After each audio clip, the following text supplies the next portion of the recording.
1498 में पुर्तगालियों का आगमन हो गया था। 1664 में फ्रांसीसियों का आगमन हो गया था। 1504 में डच का आगमन हो गया था। डच आ गए, पुर्तगाली आ गए, फ्रांसीसी आ गए।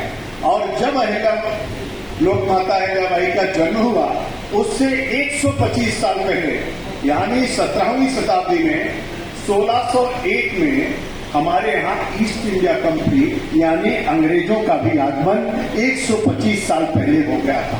अब आप कल्पना करिए, अंग्रेज भी थे, डच भी थे, पुर्तगाली भी थे, फ्रांसीसी भी थे और इसके साथ साथ मुगल शासन भी था। पानीपत का युद्ध 1757 में प्रथम युद्ध हुआ था और उस समय सिराजुद्दौला निगारी लड़ रहा था। भारत के चारों तरफ शासन किसका था?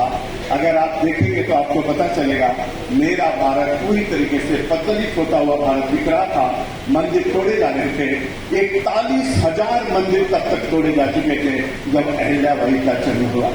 अब आप कल्पना करिए, अहिल्याबाई का जन्म तो महाराष्ट्र में हुआ, शादी उनकी मध्य प्रदेश में हुई और रानी इंदौर में बनी और आप होलकर राज्य की एक रानी बनते ही कैसी स्थिति बनती है, उनके मन में भाव कैसे आते हैं, वो कैसी शासिका नहीं होंगे, ये कल्पना के परे है। हम लोगों के सबके मन में आता है कि अहिल्याबाई की स्थिति कैसे है। अभी मैंने आपको भारत की स्थिति बताई, डच के, पुर्तगाली, फ्रांसीसी, अंग्रेज और मुगल। और उसी समय अहमद शाह अब्दाली का आक्रमण हो रहा था, नादिर शाह भी आक्रमण कर रहा था, अहमद शाह अब्दाली भी आक्रमण कर रहा था और भारत को चारों तरफ से लोगों ने घेर रखा था।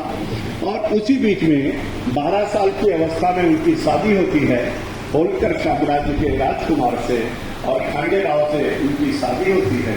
और शादी होने के बाद 29 साल की अवस्था में ही वो विधवा हो जाती है। एक पुत्र और एक पुत्री, और पुत्र और पुत्री की भी मृत्यु हो जाती है, दामाद की भी मृत्यु हो जाती है, पुत्री सती हो जाती है। पूरे घर का वातावरण कैसा रहा होगा? महाराज साहब भी चले जाते हैं, महारानी साहिबा भी चली जाती हैं, उनका बेटा भी चला जाता है और उनकी पुत्री भी चली जाती है, उनका पुत्र भी चला जाता है, उनके दामाद भी चले जाते हैं और चारों तरफ से आक्रमण हो रहा होता है। और 1767 में अहिल्याबाई राजगद्दी को संभालती हैं और जब राजगद्दी को संभालती हैं तो चारों तरफ से उनके ऊपर आक्रमण हो जाता है। लोग सोचते हैं एक महिला है, उसको पराजित करके ये साम्राज्य पर अधिकार कर लूंगा, लेकिन उनको नहीं पता था कि साक्षात शंकर जी उनके साथ है, जो आएगा वो भस्म हो जाएगा, वो रुक नहीं पाएगा। अहिल्याबाई घुड़सवारी करती थी, अहिल्याबाई तलवार चलाती थी, तीर कमान चलाती थी और निपुण थी, हर किसी चुनौती को स्वीकार करने के लिए तैयार थी। उन्होंने सबको युद्ध में पराजित किया और राज सिंहासन पर बैठ करके यात्रा प्रारंभ किया। मेरे मित्रों, मैंने इस बात को केवल आपको इसलिए बताया कि सामान्य परिस्थिति नहीं थी, परिस्थिति बहुत खराब थी।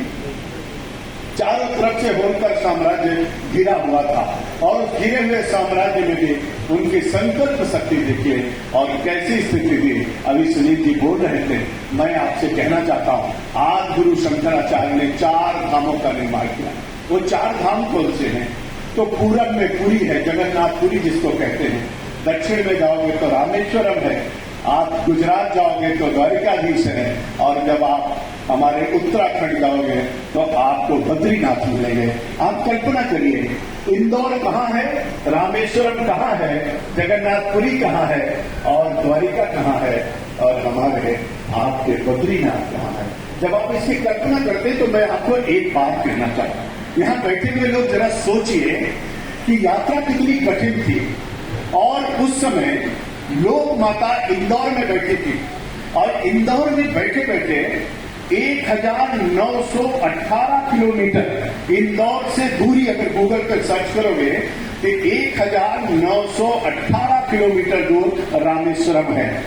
उस समय आज से 300 साल पहले पुल नहीं थे, सड़क नहीं था, जंगल था घोर और हमारा साम्राज्य भी, होलकर बाई का साम्राज्य भी पूरे भारत में नहीं था। उन्होंने कैसे संघर्ष करते हुए 1918 किलोमीटर की यात्रा करके जा करके रामेश्वरम का जीर्णोद्धार कराती हैं और मंदिरों का निर्माण कराती हैं।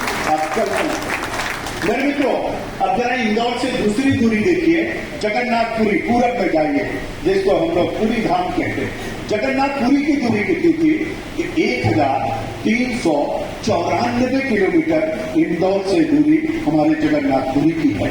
अब आप कल्पना करिए, 1394 किलोमीटर दूरी जगन्नाथपुरी की, 1918 किलोमीटर दूरी रामेश्वरम की।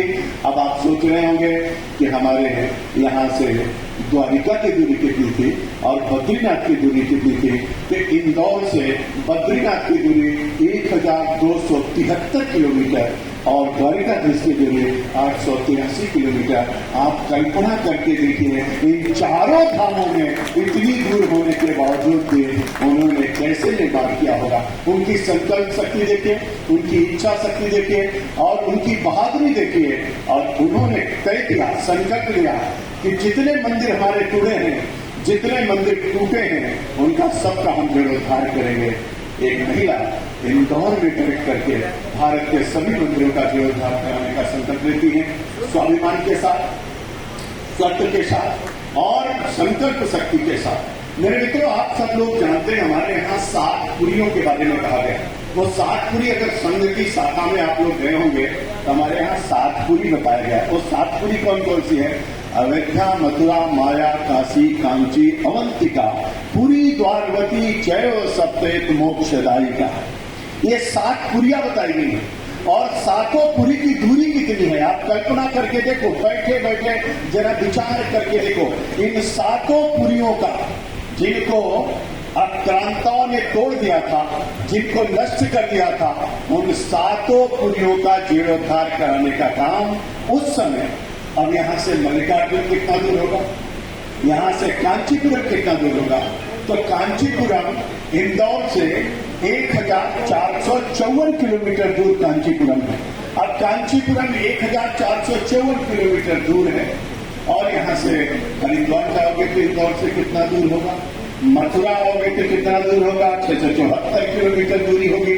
आप दूरियों का जरा आकलन करिए। और उन्होंने तय किया कि जो 12 ज्योतिर्लिंग है, सौराष्ट्र सोमनाथम, काशी शैले मल्लिकार्जुनम, उज्जैन्याम महाकाल ओंकार ममलेश्वरम, परल्याम वैद्यनाथम चाणाक्यम भीमशंकरम, चेतबंधे दूरामेशम नागेशम दाविकामने, वयस्याम तु विश्वेशंकरम लोकवित्रे, हिमालय तु केदारम धूमवेतम च शिवालय, एतानि ज्योतिर्लिंगान सायं प्रातः पुण्यनरा सप्तत्रिकृतं पापम सुमने। 12 ज्योतिर्लिंग, 12 के 12 ज्योतिर्लिंगों का जीर्णोद्धार कराना, नवनिर्माण कराना और इतना ही नहीं, 7 पुरियों का निर्माण कराना, 4 धामों का निर्माण कराना। मेरे गाजियाबाद के वीर सपूतों, गर्व से सीना चौड़ा हो जाता है। एक लोक माता अहिल्याबाई ने कैसी संकल्प शक्ति किया था।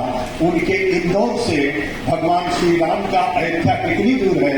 उनके इंदौर से उस समय अयोध्या की दूरी 939 किलोमीटर, उनके यहाँ से बाबा विश्वनाथ की दूरी 960 किलोमीटर। अब बाबा विश्वनाथ 960 किलोमीटर, अयोध्या 939 किलोमीटर और रामेश्वरम 1918 किलोमीटर। और आप देखे होंगे हमारा यहाँ का जो बांके बिहारी मंदिर है, जहाँ आप लोग दर्शन करने जाते हैं, एक बांके बिहारी मंदिर भी अहिल्याबाई का बनवाया हुआ है, 674 किलोमीटर।